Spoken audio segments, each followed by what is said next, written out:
Hey guys, and welcome back to the channel. I'm Ero Veloce, and today I wanted to talk about my very epic gaming setup. It took me a long time to get to this point.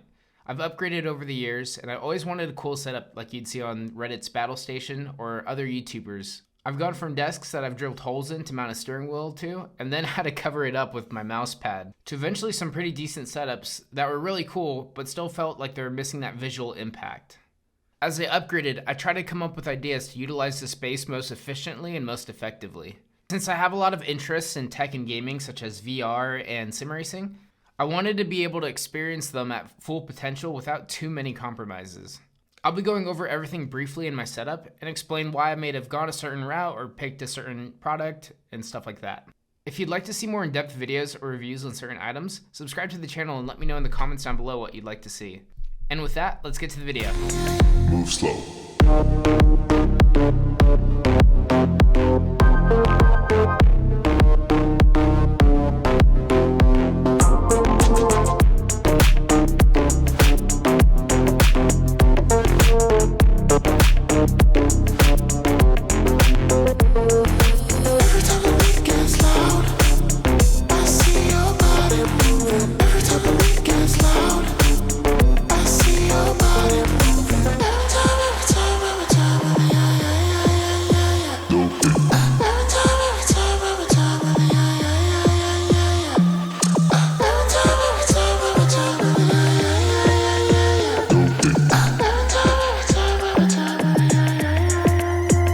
Slow.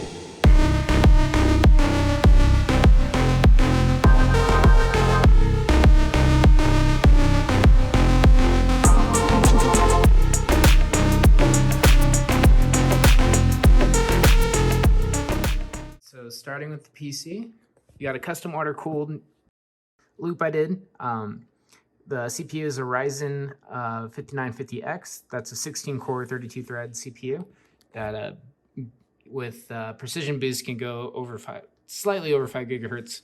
But then we have the water cooled 3090 with the EK Founders limited edition water block. And we got a mono block for the CPU cooler, so that basically cools the VRMs as well as the CPU. We got a Asus Hero Dark Crosshair Hero motherboard.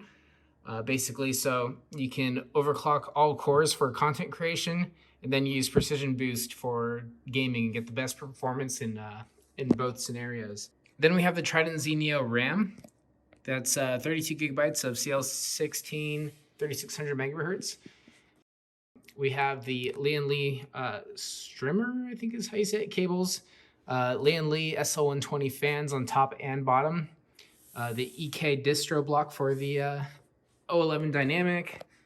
And then we have EK radiators. That's a 60 millimeter radiator in the bottom, and I think it's a 40 or 45 on the top, with bits power fittings, and that's a bits power flow indicator. And then I have a 2 terabyte Gen 4 FireCuda NVMe drive as my main drive. Then I also have Gen 3 like random NVMe 1 terabyte for extra storage. And this is the 011 Dynamic XL case. But I think that pretty much covers everything here. If you have any questions, just let me know. So moving on to the peripherals, we have my HP Omen 240Hz 1440p monitor. This is one of the first 240Hz 1440p monitors, and it has been great. It is a TN panel, so the colors aren't quite as good as like an IPS, but they're still very good for a TN panel, and the response time is probably one of the best in the market, so really good for FPS games. The biggest downside, I would say, is the anti-glare coating on it. This has probably one of the worst anti-glare coatings I've seen on a monitor versus like my LG. This one probably has one of the most minimal and best anti-glare coatings. But overall, I'm still pretty happy with it, and it has been a very good monitor. So here's my LG ultrawide. So this is a 38-inch IPS ultrawide, and the resolution on this one's 3840 by 1600. So basically, if you're watching a 4K movie in widescreen, that's the same resolution that that movie would be showcased in. So, and you don't get the black bars on the top and bottom of the screen. So I love this screen. This thing goes to 175 hertz, but if you want the full color depth, I believe you have to run it only at 160, which that's what I do. This thing is amazing for running games on the sim rig, or just if you want to run games as beautiful as possible. I will say both of these monitors are HDR, but HDR is just not worth it unless you're playing on like an OLED TV, in my opinion, or just a TV that has HDR 1000 in general. So, but other than that, for SDR content, these monitors are both very, very good, and I'm pretty happy with them. Now, one important key to my setup and about these monitors is whenever I am using one or the other, I want it to be more center as possible in front of me to be, you know, most ergonomically comfortable. So I have both of them on their own monitor arm. You can see back there. And this one is capable of swinging all the way right in front center of my sim rig, so I can use it perfectly there. And then I can swing this one to be right in center here. So I can easily just press a button to switch which screen is primary on my Elgato Stream Deck, and then use which one I want to use depending on what game I'm playing. So competitive first-person shooters there, racing games or single-player games, or anything I just want to look as awesome as possible, I play on that one. So for my mouse, I use the Final Mouse Starlight 12. This is the Hades edition.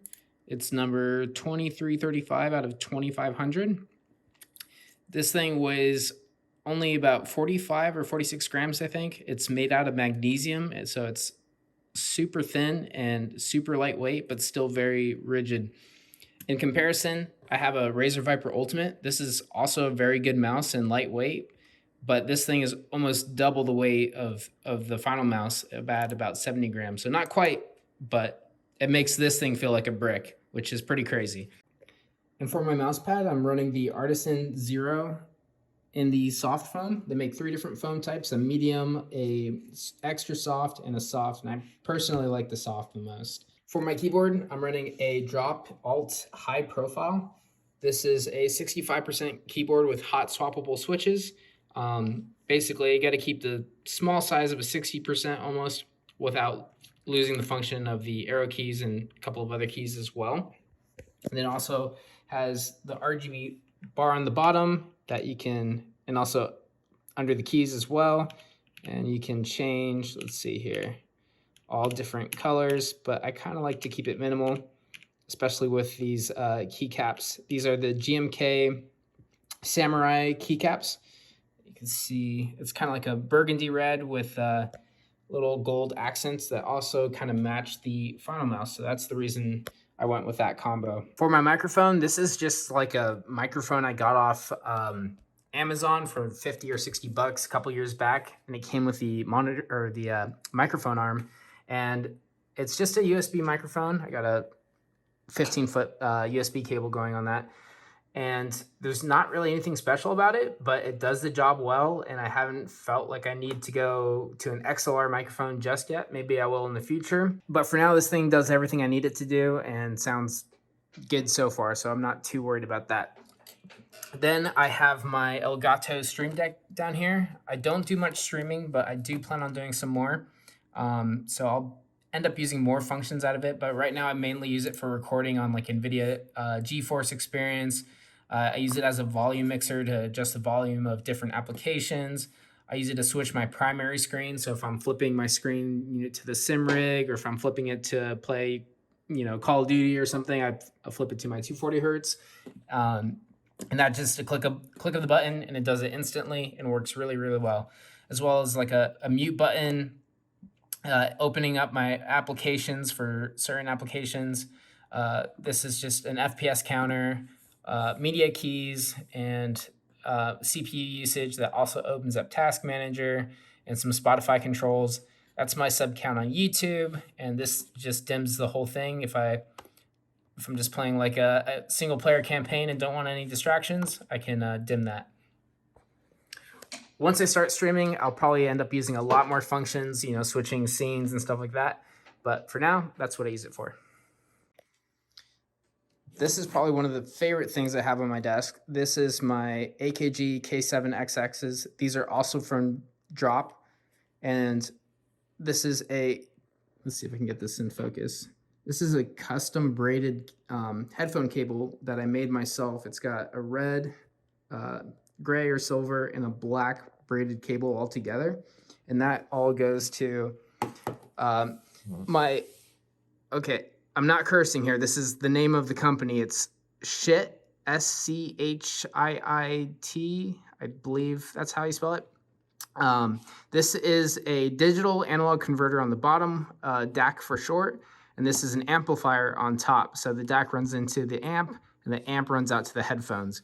And basically, you get much better sound out of them versus just plugging into like the front I/O panel on your PC. Because these headphones take more power, this supplies that, and you get the full range of the headphones, and it makes it sound absolutely amazing. Another reason I picked these headphones was because of their soundstage. That basically allows you to position audio around you much better than most other headphones. So you can hear stuff like footsteps, cars, explosions, whatever, and really position them around you much better without using that fake simulated surround sound, which in my opinion sounds kind of terrible now. That's pretty much everything on the desk. So the rest of this stuff is like the furniture. We'll get to the sim rig and all the little knickknacks as well. But this is my Herman Miller chair. A lot of my friends ask me if it's actually worth it because these can be quite expensive. This is the Herman Miller Sail, and I have a lower back injury, so I have a bad back. So having a comfortable seat is extremely important to me, and this thing just forms. I was always skeptical about this, like back weave rubber thing, and it forms really nicely to your back, and the foam doesn't bottom out to like hard plastic on the bottom for me, and it's extremely adjustable. Yeah, I love it. I think it looks great, and it feels great. So. And then, of course, we got the battle station / YouTube standard of IKEA furniture. So these are the Alex drawers on either side. This is an 8-foot long desk, so I needed that extra support in the middle. And a lot of people just go for the wood finishes. I actually thought this was pretty cool. It's like a concrete type finish. It's a little bit more slick for like stuff like mouse pads to stay stuck to, but this one does a pretty good job. But I think it just makes a really cool backdrop for pictures, and it's a little more unique than, I guess, what most people do, and kind of matches the color of the setup as well. There's also my my Nanoleafs, and I got the little 90-degree connector, so you can see it's actually bending off the wall and transferring walls, and I think that looks really cool. And I also put it so it kind of like frames around the PC and then kind of like around the shelves and follows the roof line. So really happy with how that came out. I think it's a nice contrast also to the acoustic panels on the wall. So these are just pretty thin, just to help kind of dampen the echo in this room. Probably sounds pretty echoey because I'm on my phone, but it helped a lot, you know, being in Discord with my friends or recording videos, making it sound a little better in here, as well as the rug. But and they also look really cool. Kind of did the same thing, kind of frames a little bit around different objects and goes behind the monitors. Just adds a little contrast to the wall because otherwise it looks a little bit plain. Now to probably my favorite thing in my setup. I'm a huge car guy. I love driving, probably more than anything. So this allows me to get a lot of seat time without having to, you know, burn through tires, burn through, you know, track days, which I don't think I have a ton of local tracks where I live. So it just makes racing more accessible. And the force feedback that basically gives you all the information from the wheel, you know, your tire grip, the hard turn-ins is all done by this motor. This is a Fanatic DD2. And this thing, this will put some calluses on your hands for sure. I have it simulating real GT3 forces. So as hard as it is to turn or jolts in a real GT3 car, this is doing the exact same thing. And it feels fantastic. It's so much fun. It makes everything else seem kind of boring. And I can just run laps for hours in this thing. And I also have, so this is the Porsche GT3R wheel. This is a replica of the, I think it's the 2018 GT3 Porsche wheel. So we have all the buttons that you can map and stuff. You got the shifters. We also have clutch paddles and extra shifters here, and you can just bind these to whatever you need, like traction control, brake bias. You have switches here, engine map, ABS, all that. You can just tune it to however you like. And I also have, this is a 7-speed H pattern shifter that you just flip. Let's see here. Flip that switch, and now it's a sequential shifter. So depending on the car you're driving something old school with a 6 or 7-speed manual, you can just flip back and roll through the gears. Or if you're like driving a rally car or a race car with a sequential shifter, you can just flip the switch back and go to that. Or like I said, you have the paddles here. So basically all the options for any kind of transmission in a car that you're simulating, you can do here. And then I also have this e-brake. I use this for drifting. That's why I have it set up in the vertical position. So you can just quickly pull the e-brake and then start counter steering. Also have, let's see back here, the 3 pedals, clutch, brake, throttle. And the clutch even kind of simulates the pressure plate where it has like a bite feel. Brake. So this brake will also, you can adjust the forces of the brake, and I think you can get it to like 90 kilograms of force. My lower back problem starts to come alive a little bit more after I've been in here for a little bit too long. So I often have to take a break, and my hands thank me for it as well. So I also have a valve index for VR, and there's the knuckle controllers. I use this for regular VR games out in like the open space. I can play Onward or Beat Saber or Half-Life, and those are a ton of fun. But I also use it for sim racing, and that basically puts you like you're inside the car, and you can look around inside of it, and it just makes it way more immersive, especially for drifting, because you can like look out the side windows when you're sideways, so it gives you better visibility, and it's just a ton of fun. So that's pretty much everything for the setup, other than the fact that I try to keep it as open as possible for the Valve Index VR headset. So when I'm using it for regular VR games, playing with friends or whatever, I want as much room as possible, so I'm not worried about bumping into walls or hitting things and knocking things over and stuff like that. So that was my setup, and I hope you liked it. Unfortunately, now I must tell you the sad news. I had to tear it down. There was multiple reasons for it, but ultimately what it really came down to was, as great as it was for doing all these different gaming things, it wasn't so great for what I wanted to accomplish in content creation. I'm always looking for ways to increase the overall quality of my content. So stay tuned where I potentially make the setup even better in a new room with more space that'll hopefully allow me to make even better videos. And I'll be going through the process of doing the cable management, putting it together, and how I kind of make my decisions as well. Thank you for watching, guys. I hope you enjoyed the video, and I'll catch you guys next time. Take it easy.